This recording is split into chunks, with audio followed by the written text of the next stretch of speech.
Hello friends, আজকে আবারও চলে আসলাম আপনাদের মাঝে একটা নতুন ভিডিও নিয়ে। আর এই ভিডিওতে থাকছে ঈদের কেনাকাটা। কেনাকাটা করতে কেনা ভালোবাসেন এমন কেউ তো খুঁজে পাবেন না যে কেনাকাটা করতে ভালোবাসেন না। তো চলেন আমার সাথে। আসসালামু আলাইকুম, যে যেখান থেকে আমার এই ভিডিওটা দেখতেছেন সবাইকে অনেক ভালোবাসা। আশা করি সবাই ভালো আছেন, সুস্থ আছেন। আলহামদুলিল্লাহ, আমরাও ভালো আছি। তো চলে আসলাম আমার সিলেটি ভাইয়ের ট্রেডিশনাল বুটিকে। দোকানের নামটা হলো ট্রেডিশনাল বুটিক, পার্ক এক্সটেনশনে। আপনারা যারা মন্ট্রিয়ালে থাকেন আপনারা ভিজিট করতে পারেন। ভাইয়াটা অনেক নাইস আছে, অনেক সুন্দর সুন্দর কালেকশন আছে, ওনাদের ব্যবহার অনেক ভালো। আপনারা আসতে পারেন, দেখতে পারেন, অনেক সুন্দর সুন্দর কালেকশন পাবে এবং প্রাইসটাও অনেক চিপ আছে। আপনারা আপনাদের ইচ্ছা মতো শপিং করতে পারবেন এখানে।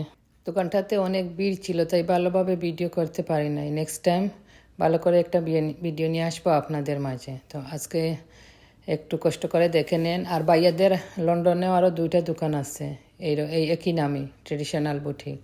তো আপনারা যারা পার্ক এক্সটেনশনে থাকেন আপনারা আসতে পারেন, যে যেখান থেকেই আসতে পারেন, এবং ওনারা ডেলিভারিও করে থাকেন। আপনারা যে কোনো জায়গা থেকেও অর্ডার করতে পারেন।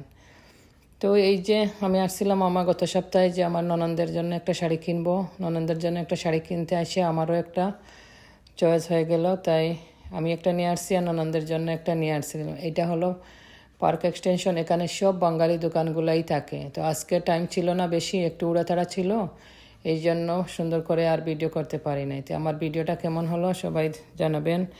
এই যে শাড়িটা আনছি, এটা আনছি আমার ননদের জন্য। শাড়িটা আনছি, উনি তেমন কাজ করা শাড়িগুলো বেশি পছন্দ করে না উনি কিনতে। তো ওনার জন্য একটা শাড়ি আনছি যেরকম উনি সবসময় পরতে পারে, এই জন্য নিয়ে আসলাম।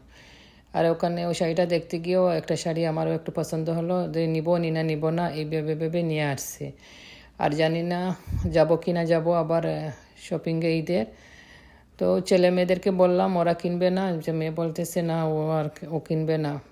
কি হয়, আমরা এই দেশে দেখা যায় অনেক টাকা দিয়ে শাড়ি কিনি, ড্রেস কিনি, করে আর পরা হয় না। কখনো দেখা যায় যে ঈদের দিনও কাজ থাকে, কাজে যাইতে হয় আপনাকে। প্রথম এইরকমও হয়েছে, আমি শাড়ি কিনে ঈদের দিনও পরি না এই শাড়িটা। পরে কোথায় যাবেন, কি করবেন, এখন শাড়ি কিনি, পরি, একটু বাইরে যাই, না গেলেও একটু পিকচার তুলি, একটা ঈদের ভালো লাগে। আর আমি জানি না কেন পরি। রমজানের ঈদে আমার একটা শাড়ি লাগবেই। সকালে উঠে যে শাড়িটা পরবো, একটু হাঁটবো, একটু পিকচার তুলবো, এটাই আমার একটা শাড়ি লাগবে। এই কত দাম দিয়ে শাড়ি কিনি, $300, $200, $100, এইরকম শাড়ি কিনে একদিনই পরি আর এই আলমারিতেই থাকে, কি আর করব। তবু শাড়ি লাগবেই আমার। জানি না শাড়িটা কীরকম হলো, সবাই একটু বলবেন। আপনাদেরকে দেখাই শাড়িটা একটু। এমনি সিম্পলই শাড়িটা, সারা বডিতে ছোটো ছোটো কাজ আছে, একদম সফট। আমার দেখে সুন্দর লেগে গেল, নিয়ে গেলাম। মেটারে ফোন করলাম, মেসেজ দিলাম, ও আর দেখে নাই, ও ছিল কাজে। আসার পরে আমি বললাম 3টা কালারই ছিল, একটা ছিল লাইট ব্লু, লাইট পিঙ্ক, আর একটা ছিল লাইট টিয়া কালারের মতো এরকম। তো আমি ব্লুটাই নিয়ে আনলাম, আমার সব কালারেই আছে, ব্লুটাকেই নিয়ে নেই, একটু লাইট ব্লু ছিল। তো মেয়ে আসার পরে বয় তুমি ব্লুটা, পরে দেখি মেসেজ দিচ্ছে এতে ব্লুটা নিয়ে আসো, ব্লুটা তোমাকে সুন্দর লাগবে। বই আমি তো নিয়েই চলে আসছি ব্লুটাই। তো ওনাকে বলে আসছিলাম, ভাইয়া যদি না হয় তো আমি চেঞ্জ করে নিয়ে আসবো। আর আমার সময় হয় না, আর যাইও না, আর জানিও না আর যাবো কি না যাবো। তো ছেলে মেয়ে বলতেছে আমরা এবার ঈদে আর কিনবো না, তো আমাদেরকে টাকা দিয়ে দিও। তো দেখা যাক, ওদের জন্য কিনবো নি না, ওরা টাকা নিয়ে যাবে না, আবার টাইম থাকলে যাব। আজ এই পর্যন্তই।